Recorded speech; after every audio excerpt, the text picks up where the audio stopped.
Olá, alunos. Espero que todos estejam bem. Eu sou a professora Daniele Mesquita e hoje nós daremos continuidade ao módulo 9.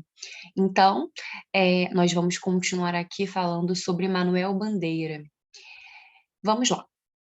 Então, aqui temos algumas informações genéricas sobre esse escritor.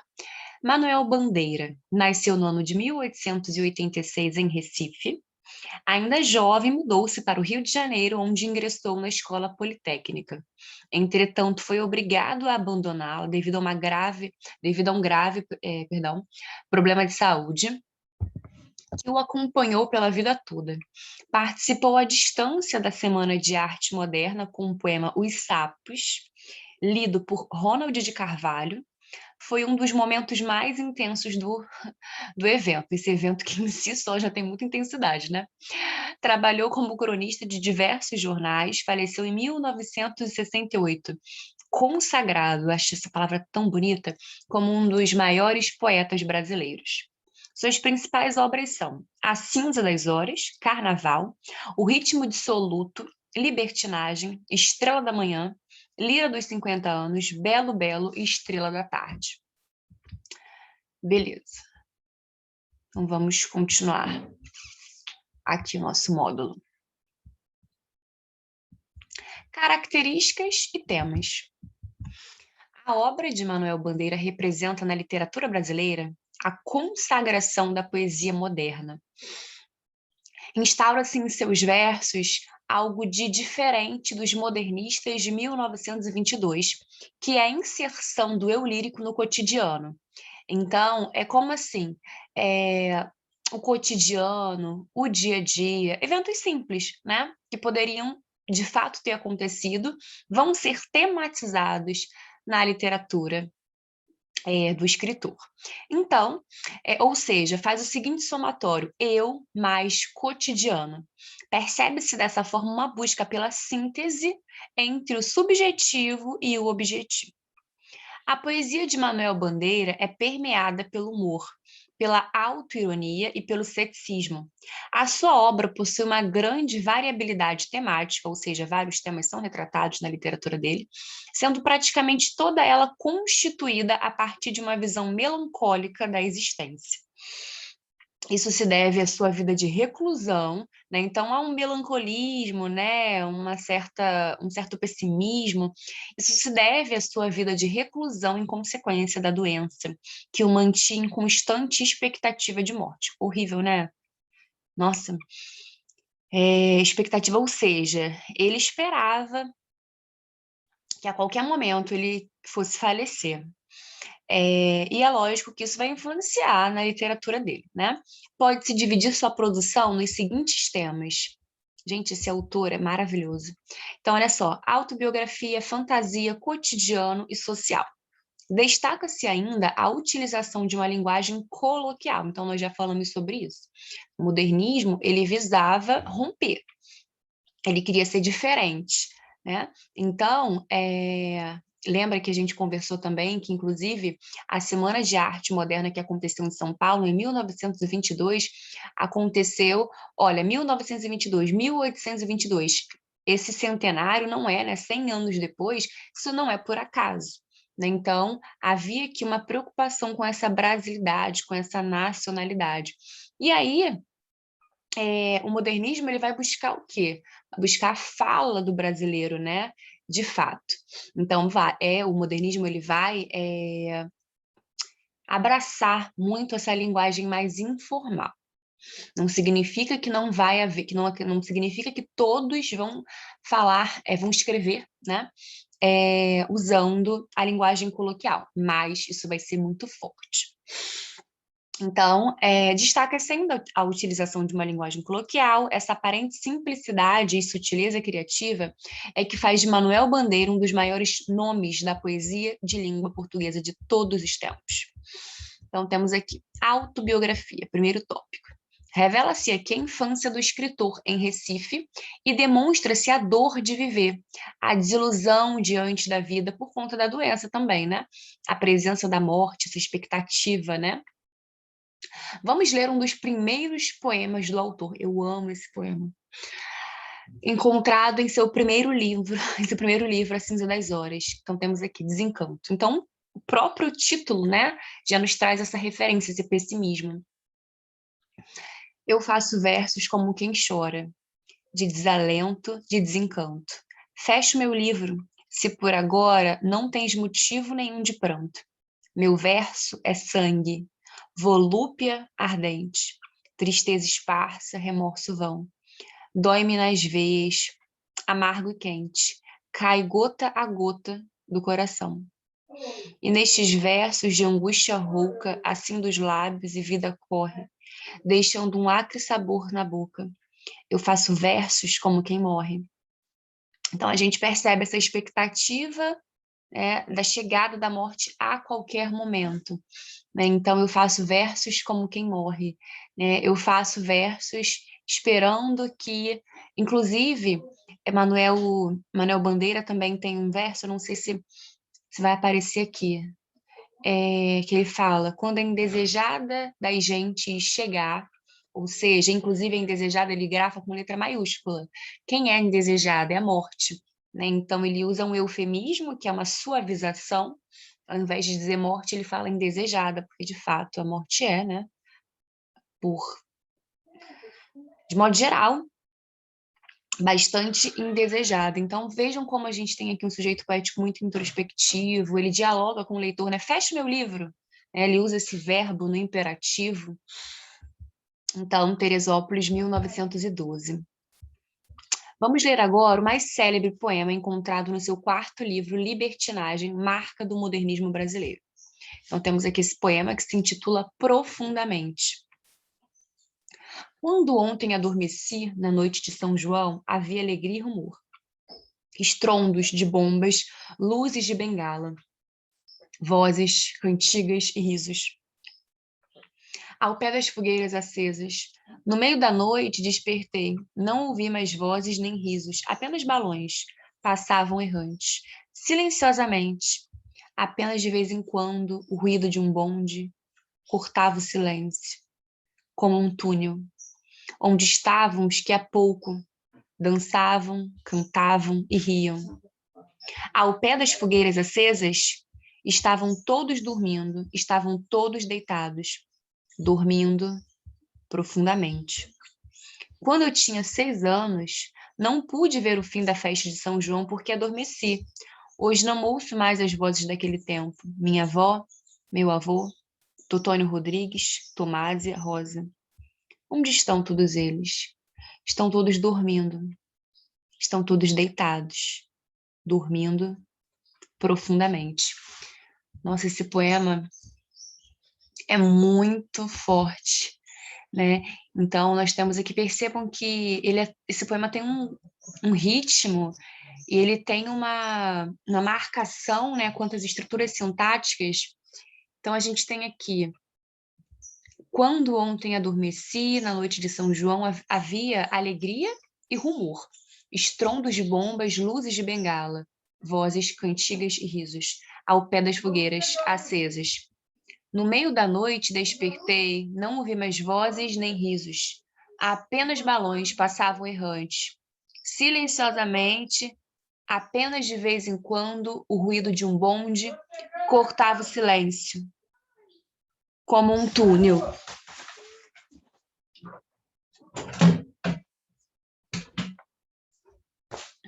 Onde estavam os que há pouco dançavam, cantavam e riam. Ao pé das fogueiras acesas, estavam todos dormindo, estavam todos deitados, dormindo profundamente. Quando eu tinha 6 anos, não pude ver o fim da festa de São João porque adormeci. Hoje não ouço mais as vozes daquele tempo. Minha avó, meu avô, Totônio Rodrigues, Tomásia, Rosa. Onde estão todos eles?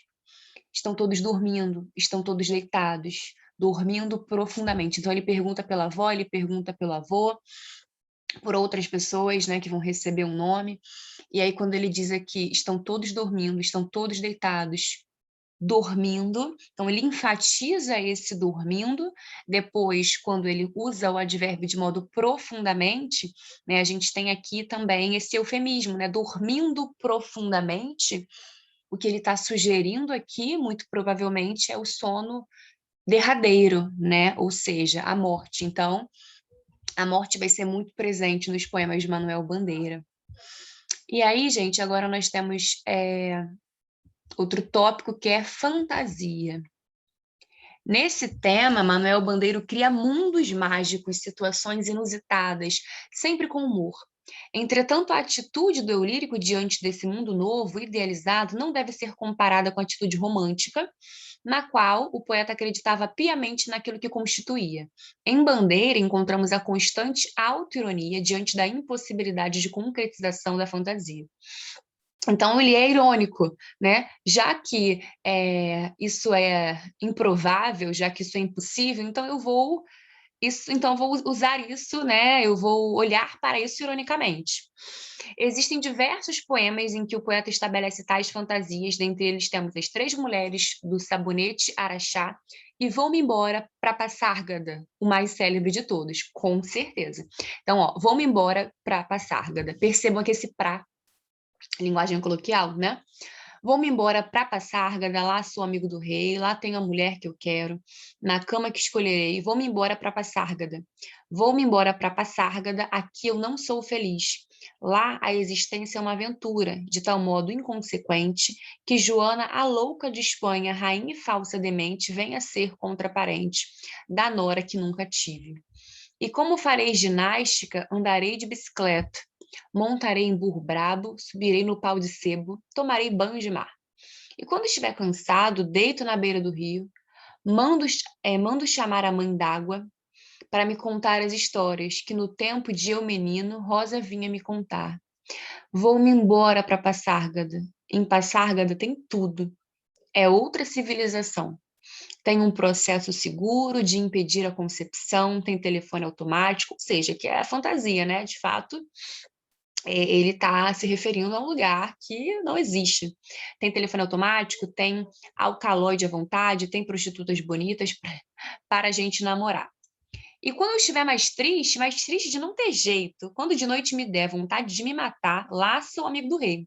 Então ele enfatiza, né, esses versos por conta do travessão que aparece antes e depois. Terei a mulher que eu quero, na cama que escolherei, vou embora para Passárgada, ou seja, né, várias vantagens. Então, um poema muito conhecido, em que observamos uma situação... Aqui, gente, maravilhoso esse aqui. Um poema muito... Tem um verso, eu acho que é nesse poema, que eu amo. Um poema muito conhecido em que observamos uma situação inusitada é Pneumotórax. Observe a ironia e a desesperança do poeta ao revelar a solução trágica do médico para o problema de saúde do paciente. Porque Manuel Bandeira, gente, ele teve tuberculose, né? Então, olha só. Não, não é nesse... Eu não sei se é nesse poema ou se essa seleção aqui não inclui o verso que eu pensei. Vamos lá. Febre, hemoptise, dispneia e suores noturnos. Quando, gente, estão vendo ali noturnos, né? A gente tem esse... não é parênteses, esse colchete, por quê? Significa que no poema, né, na construção feita pelo próprio escritor, Noturnos estava do ladinho de Suores, tá? Então é o mesmo verso. A vida... Ah, é esse daqui, esse verso, gente, eu não tinha lido. Olha, febre, hemoptise, dispneia e suores noturnos. A vida inteira que podia ter sido e que não foi. Então, o que ele quer dizer com esses versos, né? O que na verdade, o que ele quis dizer exatamente, gente, a gente estuda, essa pergunta é muito feita, né? O que ele quis dizer? Na verdade, literatura é interpretação.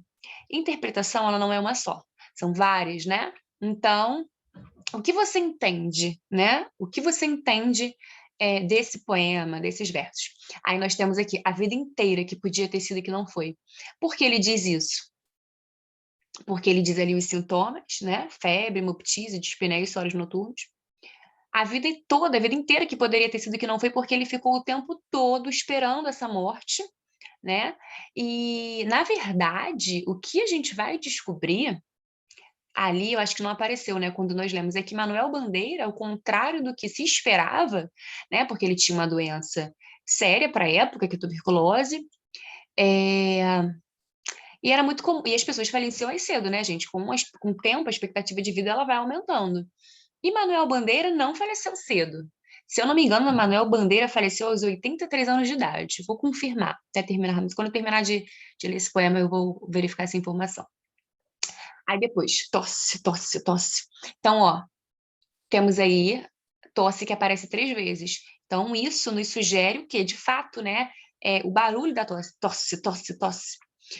Mandou chamar o médico. Diga 33. 33, 33, 33. E aí depois, respire, né? O médico falando. E aí tem essa marca da respiração, essa pausa. E o médico diz: o senhor tem uma escavação no pulmão esquerdo e o pulmão direito infiltrado. E aí ele diz: então, doutor, não é possível tentar o pneumotórax? Não. A única coisa é tocar um cango, um cango. A única coisa é tocar um tango argentino. Ou seja, não tem o que fazer, né, gente? Cara, ele é maravilhoso. Aí, vamos agora falar do cotidiano. Eu só vou verificar aqui a data de morte de Manuel Bandeira.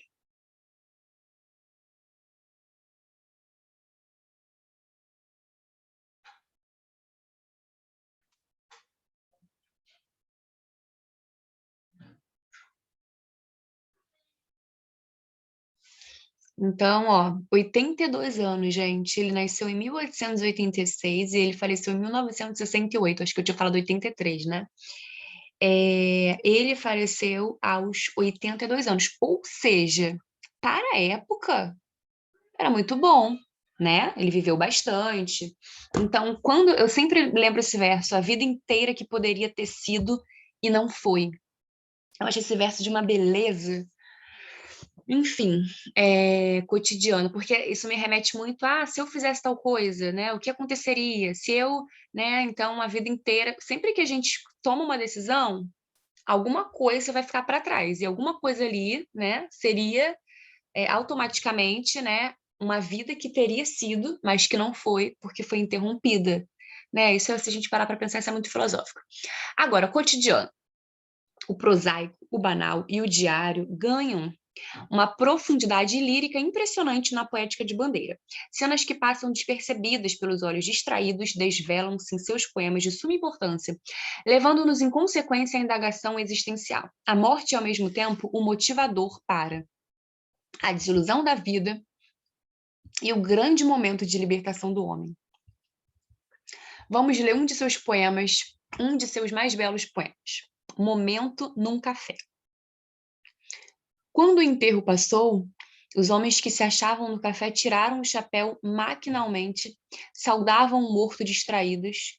Estavam todos voltados para a vida, absortos na vida, confiantes na vida.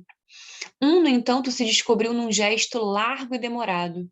Olhando o esquife longamente, este sabia que a vida é uma agitação feroz e sem finalidade, que a vida é traição, e saudava a matéria que passava, liberta para sempre da alma extinta. Nossa, então aqui esse poema fala claramente da morte, né? A vida é traição, saudava a matéria que passava, porque o corpo é matéria, né? Saudava o corpo. Liberta para sempre da alma extinta. Então ali nós tínhamos uma matéria, né? A matéria que já não apresentava mais alma, né? A alma já havia sido extinta. Ai, gente, esses poemas estão falando, esses poemas estão pesados também. Aí aqui a gente tem poesia social, né? Mesmo não sendo assunto de principal interesse em sua produção, merecem destaque alguns poemas que denunciam problemas sociais, como Meninos, Carvoeiros e o Bicho. Ah, esse do bicho é maravilhoso. Leia este último. Então temos aqui O Bicho. Vi ontem um bicho, na imundície do pátio, catando comida entre os detritos. Quando achava alguma coisa, não examinava nem cheirava, engolia com voracidade. O bicho não era um cão, não era um gato, não era um rato. O bicho, meu Deus, era um homem. Então a gente tem aqui a constatação de uma desigualdade, né? Quando ele diz não era um cão, não era um gato, nem um rato. Então percebam que a gente tem aqui uma espécie de gradação, digamos assim, né? Não era um cachorro, não era um gato, não era um rato, porque é comum que os ratos eles vivam ali entre os detritos, né? Aí o bicho, meu Deus, esse vocativo, ele se refere, né, a Deus espantado, né? Meu Deus, esse bicho, né, que estava catando comida. e que quando achava alguma coisa ele nem examinava, ele não cheirava, simplesmente ele engolia a necessidade, né. Eu não precisava, não tinha não tinha um pré, né, não existia: "Ah, eu vou olhar isso, eu vou analisar isso para saber se", não, você engole porque aparentemente aquela é a sua única alternativa. Ai gente, e aí acabou, né, acabou, acabou, acabou. Então falamos sobre o grande Manuel Bandeira, esse escritor que é, com certeza, e sempre será importantíssimo, consagradíssimo. Eu amo a palavra consagrado, né, mas aí a gente coloca o quê? O superlativo sintético, consagradíssimo. Gente, então é isso. Na próxima semana nós faremos alguns exercícios sobre, o assunto, né, sobre esse capítulo, essa parte que nós falamos hoje, e também a parte que nós já os assuntos que já foram falados, né, já foram comentados, nas outras aulas sobre esse capítulo. Aí a gente faz alguns exercícios e, vamos para o próximo módulo, beleza? Então, queridos, é sempre um prazer estar com vocês. Muito obrigada pela participação. Perdoem aí as impressões da professora de literatura, que fica: "Ai, meu Deus, que incrível! Ai, eu amo esse escritor, eu amo esse poema". Eu acho que todo professor de literatura é assim, sinceramente. Gente, até a próxima semana. Bons estudos, fiquem com Deus.